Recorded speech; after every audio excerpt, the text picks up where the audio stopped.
Essa professora cheia de ideologia marxista. Ah, tem que mandar ela para Cuba para ver como é que é o sistema de Cuba. Vai para Cuba, vai para Cuba. Marxista de iPhone, socialista de iPhone. Não existe isso não, hein? Gosta de consumir, que eu sei. Então, essa é minha vida. Toda vez que eu falo sobre Karl Marx, sempre tem um engraçadinho. Vai para Cuba. Mas Karl Marx, ele faz parte do clássico do pensamento sociológico. E ele teve uma contribuição muito grande para o pensamento da sociologia jurídica. Vamos entender um pouquinho do Karl Marx, então?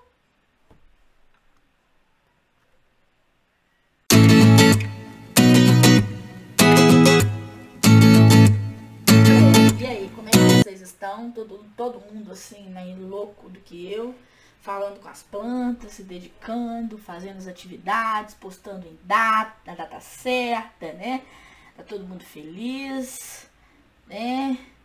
Ou não? Estamos cansados, estamos mais no isolamento social, que é o que importa, né?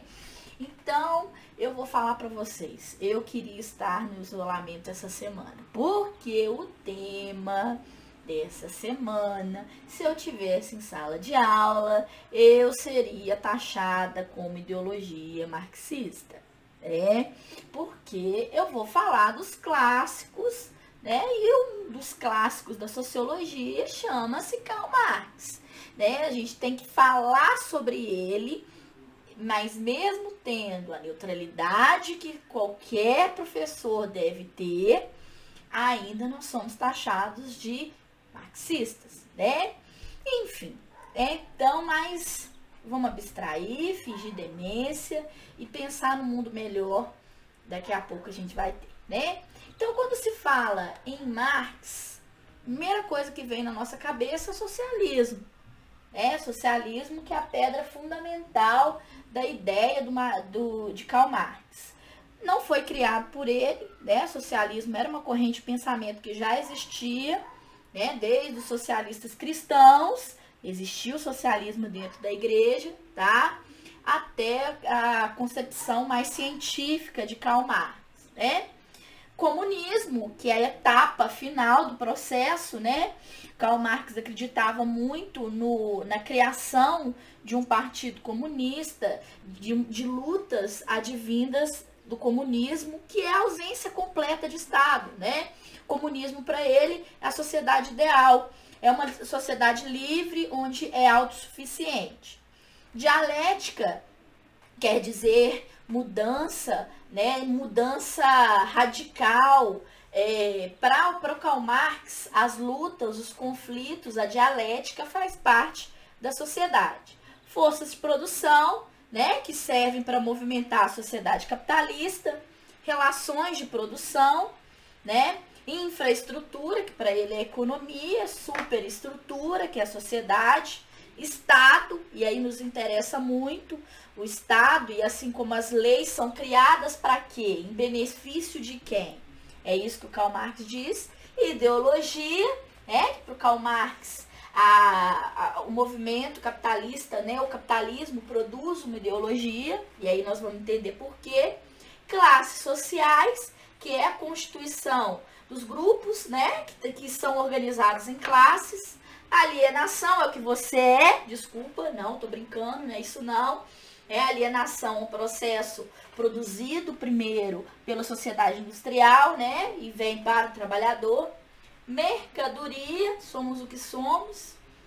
Mais-valia, fetichismo da mercadoria, que isso nós vamos explicar, e força de trabalho. Então, são conceitos básicos dentro do marxismo, dentro do pensamento de Karl Marx. Valor de uso, valor de troca, enfim.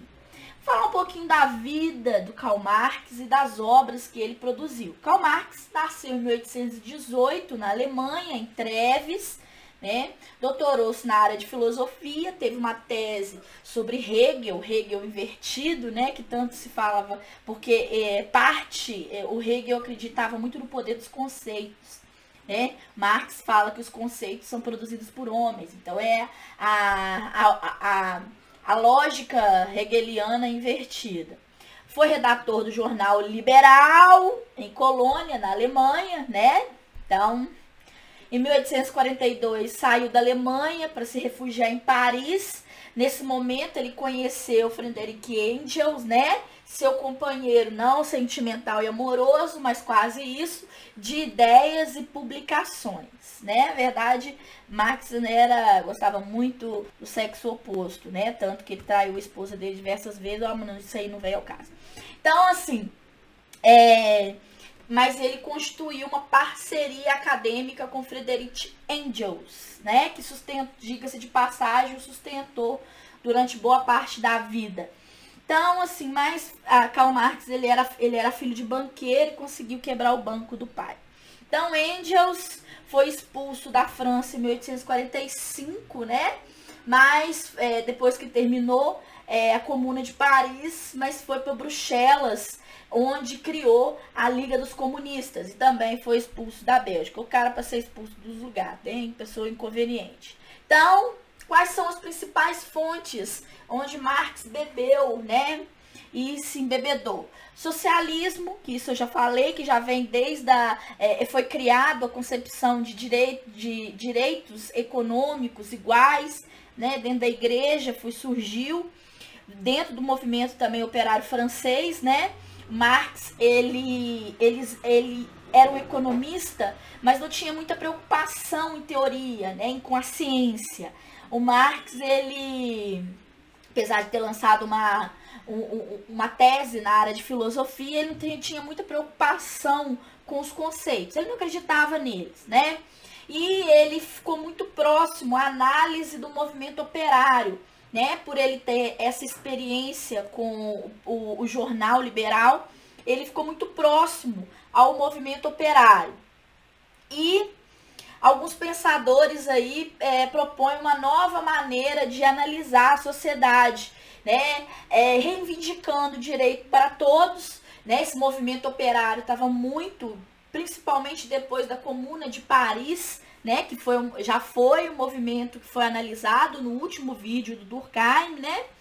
Então, ficou muito latente dentro do movimento operário francês essa concepção e essa reivindicação por igualdade, né? Depois do movimento da Comuna de Paris. E principalmente, não só no direito a voto, né? Porque quem come não vota, quem não come morre, né? Mas também as condições de vida sociais, econômicas, financeiras também foi colocado em tese, né? Não só a questão do direito de voto, mas do operário, mas também esse direito social, né? Dar condições de conviver, de viver, vamos dizer assim, né? Então, esse é o socialismo marxista. É um socialismo que sai da teoria e põe em prática as ações, tá? Então, para o Marx, cada época ela é construída em torno de uma forma de produção, né? Por isso que a infraestrutura, de acordo com Marx, é a econômica, tá? A sociedade se organiza através da sua produção econômica, né? Nós estamos no modo de produção capitalista e, consequentemente, é dessa forma que se organiza o trabalho, né? O capitalismo, trabalho livre, né? Modo de produção asiático, trabalho o quê? Escravo. Então, a sociedade se organiza ao controle de trabalho, através dessa produção econômica, ok?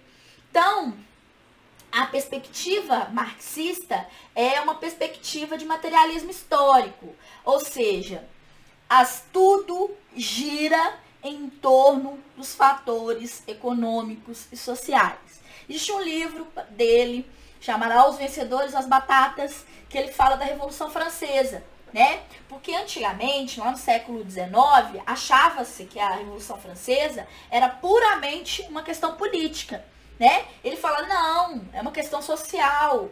Por que o povo saiu nas ruas para quê? Porque estava com fome. Então, é um fator econômico, um fator social, não é uma questão política, né?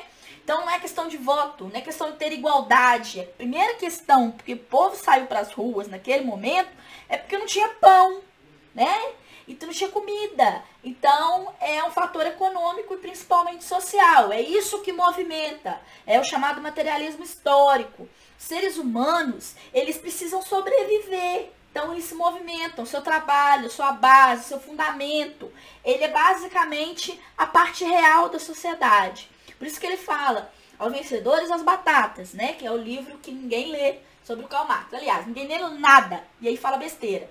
Então, assim, é a parte real. As mudanças, os conflitos, eles acontecem através dessa luta, desse materialismo histórico. A história não é um conceito, não é hegeliano, né? Que é o conceito abstrato que leva a pessoa até a civilização. Não, é luta, é trabalho, é capital, ou seja, é o fundamento da base econômica, né? Produção da sociedade capitalista só se realiza, ela só acontece porque capitalistas e trabalhadores, eles estão numa relação de dominação e de exploração.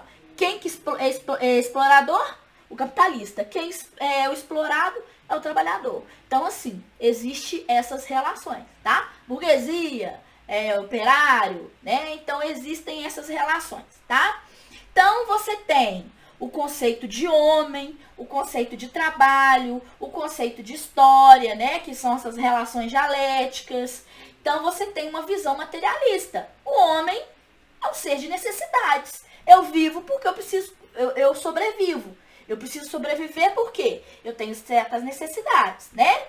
Então, eu preciso satisfazê-las, né? Então, eu satisfaço as minhas necessidades através da produção de bens materiais. Então, eu vendo minha força de trabalho e assim eu satisfaço, né? Através da produção desses bens materiais. Então, meu trabalho é que movimenta a minha vida, né? A minha vida econômica. Eu sobrevivo através do trabalho, como a maioria de vocês, né? Ninguém aí é herdeiro de nada. Então, o homem é um ser que tem necessidades, né? O homem é entendido nas relações sociais aqueles que agem, que pensam, né? Que são determinados por certa produção da vida material. Produção material, os indivíduos trabalham para a sustentação das sociedades, né? E o trabalho é uma ação humana, é uma transformação da natureza. Então, para eu existir, eu preciso trabalhar, né? Porque senão eu não como. E eu, diga-se de passagem, estou bem gordinha. Então, gente, olha só, eu estou trabalhando muito. As relações, né? O homem, ele se relaciona com a natureza, né? Ele é um instrumento de produção. Ele se relaciona entre si, né? Dividindo o trabalho. Essas são as relações de produção. E tanto as forças de produção quanto as relações de produção formam o que a gente entende de modo de produção. Na história, nós tivemos o modo de produção antigo, que a gente chama de asiático. O modo de produção feudal é aquele formado por servos, camponeses, etc. E o modo de produção capitalista, que é o que nós vivemos até hoje, né? Então, a história humana é a história das relações dos homens com a natureza e dos homens entre si. Ele muda a natureza através das forças de produção. Ele se relaciona entre si através das relações de produção, tá? Então, você tem as forças de produção materiais, o trabalho do homem, o trabalho do animal, a serviço do homem, a natureza, os instrumentos de produção, toda a capacidade humana de produção, né? As relações de produção são sociais, são um modo específico de organização do trabalho, trabalho livre, trabalho escravo, trabalho camponês, enfim, existem essas relações. E o modo de produção. Cada época constrói o seu conjunto de forças produtivas. Ó, mundo antigo, modo de produção asiático, né? Feudalismo, modo de produção feudal. Mundo moderno, modo de produção capitalista, né? Então, isso é básico.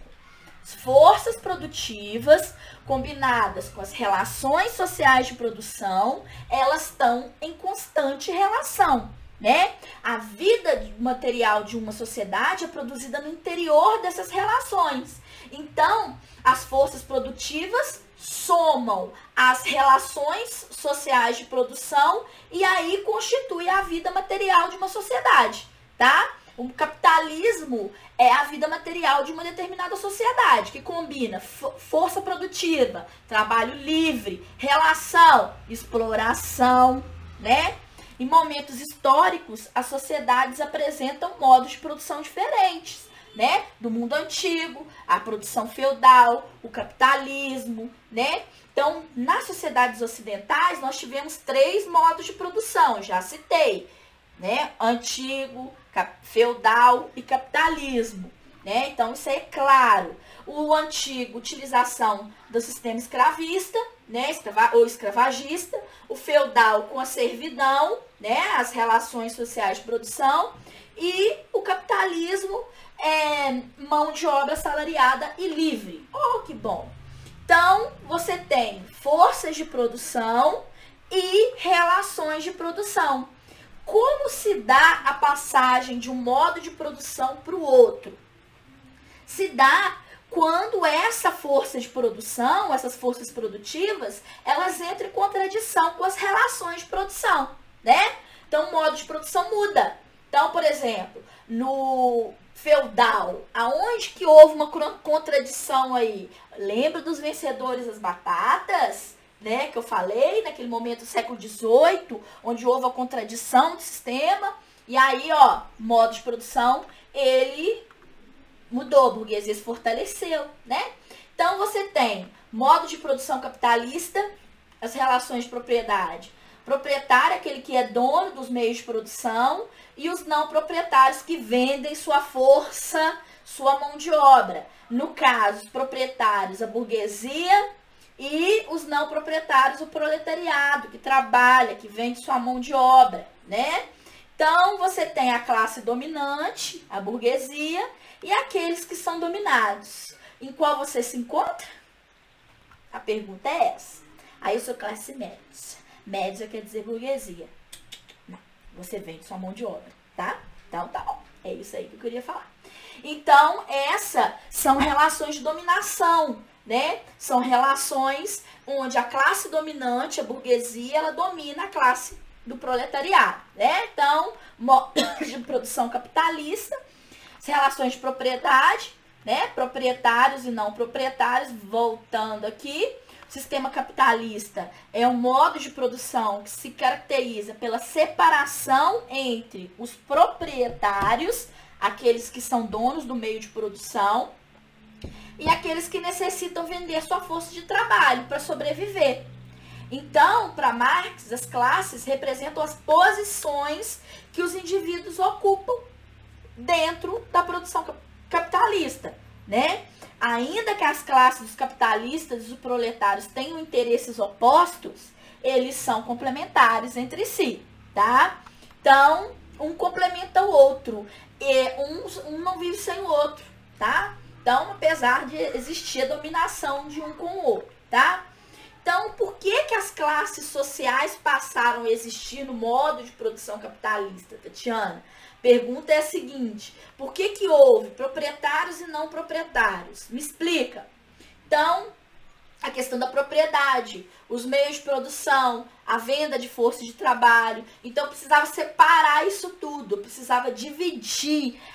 E a divisão do trabalho que ficou cada vez maior, né? Você cria profissões, e aí com diversos papéis sociais. Então, primeiro você tem a divisão dos proprietários e não proprietários, né? Um vende, compra a força de trabalho, tem os meios de produção, e o outro vende sua mão de obra. Porém, dentro ali desses não proprietários, eu preciso dividir o trabalho. Para ficar mais ágil o trabalho, eu preciso dividir dentro desses não proprietários, eu preciso dividir a força de trabalho, né? Então, aí eu vou dividir e cada um vai ter diversos papéis sociais, ok? Então, as classes sociais, elas representam aí as mudanças. E aí você tem classes sociais, mais-valia, mercadoria, alienação, fetichismo da mercadoria, né? O duplo valor dos bens materiais, né? Ou seja, você tem o homem que vende, que por necessidade vende a mão de obra, né? E está satisfeito para vender, produz os bens materiais, né? Mas só que esse valor esse bem é o valor de uso. E tem dois tipos de valores, o valor de uso e o valor de troca, né? A utilidade desse bem para o seu produtor. E o valor de troca é quando o bem produzido não tem valor de uso para o seu produtor e ele coloca no mercado para troca, tá? É a chamada mercadoria. Toda mercadoria é essencialmente valor de troca, mas tem embutido nela um valor de uso, tá? Ainda que a produção do sistema capitalista seja cada vez maior, a distribuição desigual, ela contribui para o abismo que separa essas duas classes, né? Então, por exemplo, você tem aqueles que produzem, né, que vendem sua força de trabalho e aqueles que compram e são donos do sistema de produção, tá? Esses que compram a força de trabalho, né, eles vendem o seu produto, a sua mercadoria por um valor além. Aquele valor além, quanto mais se produz, mais ele lucra com aquilo. Mas ele não repassa o lucro para o não proprietário, né? Para o caso dos trabalhadores. Ele fixa um valor, um salário, né? E não aumenta de acordo com que o produto ele aumenta de valor, né? Então é um salário, é um valor fechado. E aquele lucro, né, no caso, ele fica para quem? Para o proprietário. E aí é a parcela de lucro que é obtida com o trabalho dos empregados. Em vez de se repassar esse valor, né, a mercadoria tem um valor X. E em vez de você passar esse valor para os trabalhadores, você o quê? Fica com ele, né? Então isso chama-se mais-valia. Né? Isso é muito comum, né? Um círculo vicioso do capitalismo. É o processo de mais-valia. Qual dono de fábrica, né? Qual a burguesia vai repassar o valor desse produto, né? Que aumentou o valor, preço, ou que você está produzindo muito e vendendo muito. Você nunca vai passar esse valor pro trabalhador, né? Então você fica retido na mais-valia. Então esse processo. Aí o Karl Marx mostrou para o trabalhador que ele estava sendo explorado, né? Você tem 9 horas de trabalho. Você produz um par a cada 3 horas, né? Nessas 3 horas, o trabalhador cria uma quantidade de valor correspondente ao seu salário, beleza? Então, 9 horas de trabalho, um par a cada 3 horas, 3 pares a cada 9 horas, né? Nessas 3 horas, o trabalhador ele cria uma quantidade que corresponde ao seu salário. E nas outras 6, né, ele produz mais mercadorias, que geram um valor maior, né, que foi pago na forma de salário. Então, essas 6 horas de produção fica para quem? Fica para o dono lá. O trabalhador recebe 30, ao final da jornada, ele recebe, vamos dizer, 30 unidades de moeda e o seu trabalho rendeu o dobro para o sistema capitalista. 20 unidades de moeda em cada um dos pares de sapato. Então, esse não retorna ao operário, incorpora-se ao produto e é apropriado pelo sistema capitalista. Uma conta simples. Assim como um boi produz mais do que consome, enriquece o seu dono, a classe trabalhadora produz mais valia do que consome, enriquece os proprietários dos meios de produção. Então, logo, os trabalhadores são os bois do sistema capitalista, né? E quanto mais você produz, mais você você gera mais valia para o proprietário. E aí, quando vem as máquinas mais evoluídas, que produzem mais, o que eu faço? Eu tiro um trabalhador, ou 2, ou 3, coloco só um mexendo ali na máquina, e aí ele me dá mais lucro ainda. Então, o sistema é esse, né? Então, a mercadoria é um trabalho humano concentrado, né? Eu produzo isso aqui, é uma mercadoria, e aí ao trocar as mercadorias, o homem compra trabalho humano, né? Aqui está embutido um trabalho humano. A mercadoria são relações sociais, né? Ela é uma coisa, ela tem um uso, né? E o valor de troca, ela tem um preço. A gente trata a mercadoria como uma coisa, porém, ela tem um valor aqui, tem um trabalho humano, tá? Então, tomamos cuidado com isso. Então, aí, as relações de trabalho por detrás da produção, né? Existe aqui uma série de pessoas que produziram, que montaram, né? Mesmo eu tratando como coisa. O salário é trocado, né? E é daí que surge o fetichismo da mercadoria, porque eu não vejo isso aqui como ser humano, como uma relação de trabalho. Eu vejo como uma coisa, né? Ou aí eu vejo, por exemplo, que milhares de chineses, eles estão produzindo cada vez mais esses celulares, fazendo a montagem desses celulares, né? Eles estão passando por trabalho escravo, eles estão cada vez mais tendo que produzir a um valor menor.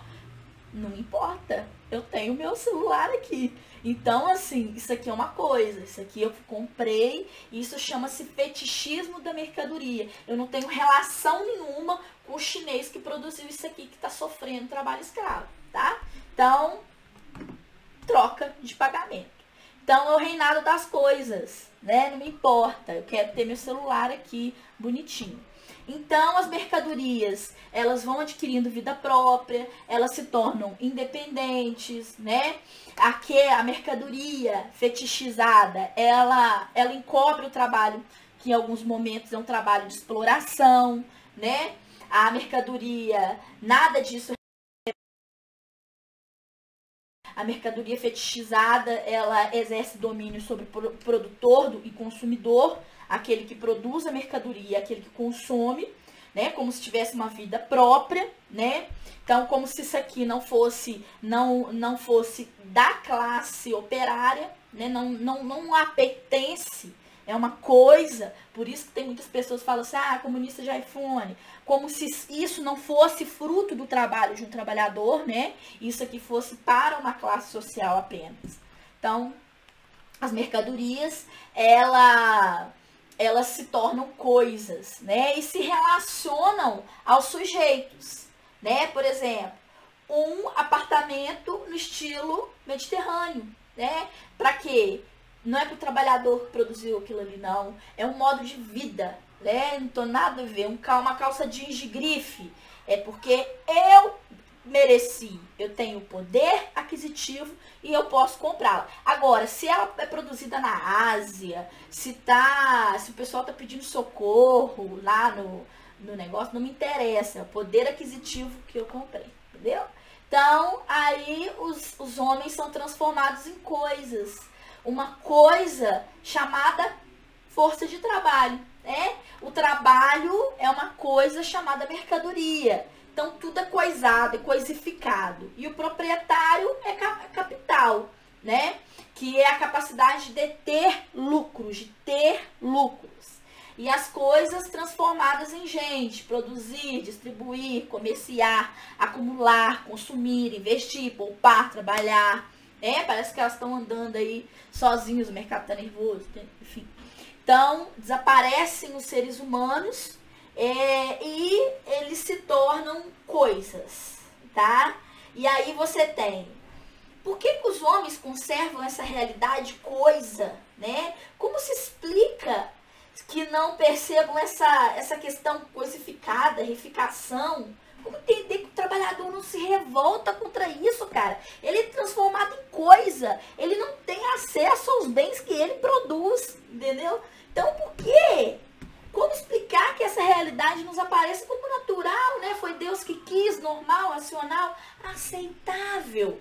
De onde vem esse obscurantismo, né? Dos antagonismos. De onde vem esses antagonismos, né? São perguntas. Aí que o Karl Marx falou, que é o cimento da alienação e da ideologia, ok? Então é o cimento que produz a alienação e a ideologia. Por que o trabalhador não se revolta? Porque ele tem que ter acesso aos bens que ele produz. Por que ele não se revolta? Porque ele está sendo explorado ali. Então, assim, são questões que ele chama de alienação, que vem do outro, né? Alienar um imóvel, por exemplo, é vender, separar o proprietário da sua propriedade. E o capitalismo seria uma alienação econômica, ou seja, os trabalhadores são expropriados dos meios de produção, da vida material, do saber, né, da fabricação. Lá na Idade Média, aquele cara que produzia, né, o artesão, ele sabia produzir uma cadeira, correto? Agora, se você for numa linha de produção hoje capitalista, o trabalhador sabe produzir uma cadeira? Ele sabe cortar uma madeira, ele sabe cortar um tecido, ele não sabe produzir. Então ele foi alienado economicamente, foi expropriado do conhecimento. Então, por exemplo, se um trabalhador for mandado embora, ficou 20 anos trabalhando, cortando madeira, ele só vai saber cortar madeira, cara. Ele só vai saber como fazer isso.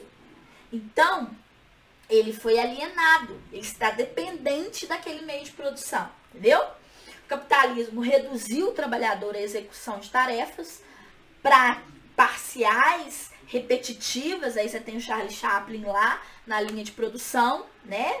O trabalhador só aprende que deve trabalhar para receber salário, para viver. Então, para que você trabalha? Para eu comer, para eu sobreviver. Então, o salário é a sobrevivência do trabalhador. Então, ele foi alienado, economicamente falando, e também socialmente, né? Então, o trabalho não faz parte dele, algo fora, né? Pertence ao dono da fábrica. Então, a consciência falsa de que o trabalho não pertence ao trabalhador, que o dono tá dando para ele. Então, assim, o trabalhador, ele executa tarefas porque aquele que é dono dos meios de produção tá dando para ele essa oportunidade, vamos dizer assim, né? Então, cria-se uma ideologia que mascara a realidade, né? São sistemas ordenados de ideias, trabalhe, normas, trabalhar, né, para ganhar o seu pão de cada dia. E as leis, e aí que interessa a vocês, são criadas e forjadas por essa ideologia, né? Que obriga os homens a comportar-se de acordo com a vontade de um sistema, né? Como se estivesse comportando com a sua vontade, mascara a realidade, tá? Então, ao contrário de outras épocas, no capitalismo, o trabalhador acha que é justo isso, que ele seja separado do seu produto, né? São relações legais, né? As leis jurídicas, elas fazem essa separação do trabalho mediante o pagamento de um salário, né? Então, para Marx, o salário não remunera o trabalho todo.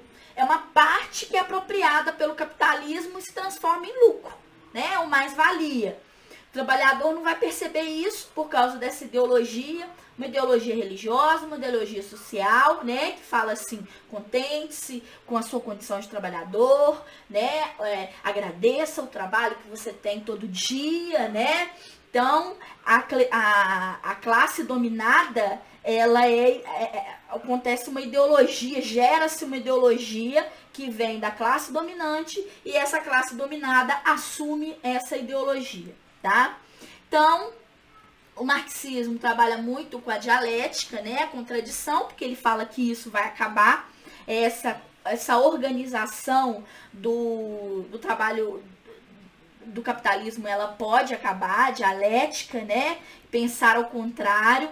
Por isso que vem o comunismo como a etapa final, que é o contrário de toda a negação completa do processo do capitalismo, e o idealismo, né?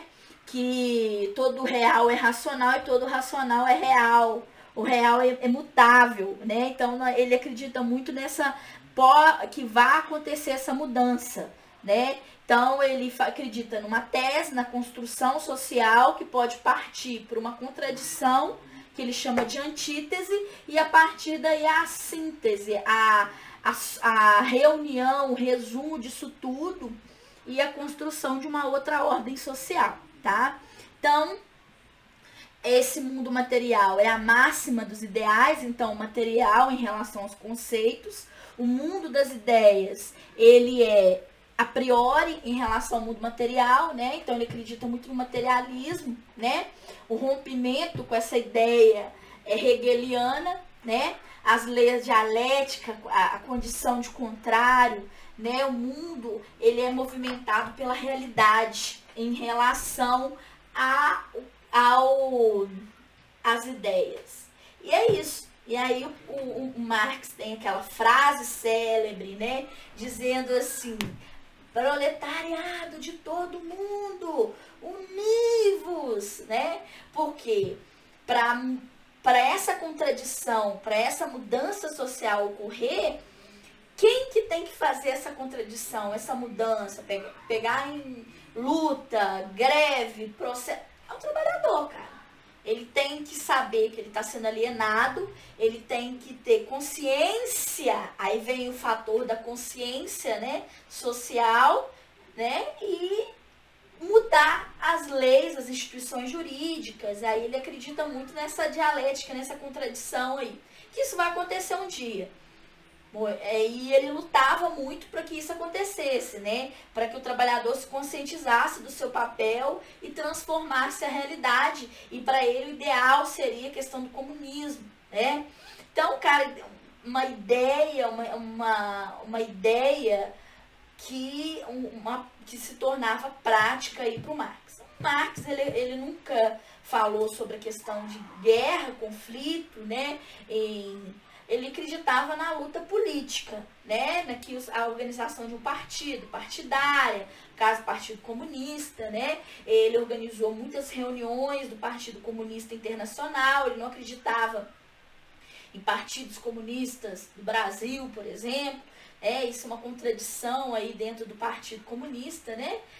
O partido para ele está além da questão Estado-nação, né?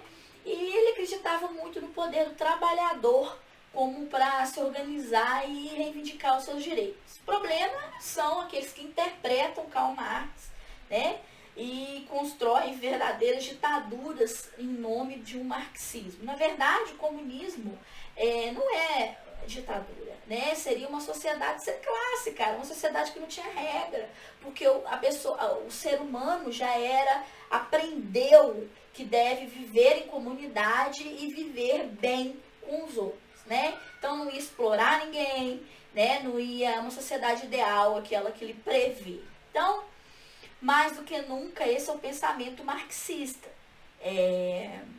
Antes de vocês mandarem ir para Cuba, vejam um pouquinho, façam uma leitura do Capital, façam uma leitura aí do Manifesto do Partido Comunista, né, que é a juventude de Marx ali escrita, né? Façam a leitura e depois a gente discute isso, quem sabe uma discussão eufórica em sala de aula. E como Karl Marx via que a construção, as instituições jurídicas manipulavam, né, em prol de uma burguesia. Então é isso. Paz e bem. É isso que eu prego. E não me manda para Cuba, porque é capaz de eu ir para lá, tá bom? E aí vocês ficam sem professor. Então, beijos. Estamos aí para solucionar as dúvidas de vocês, tá?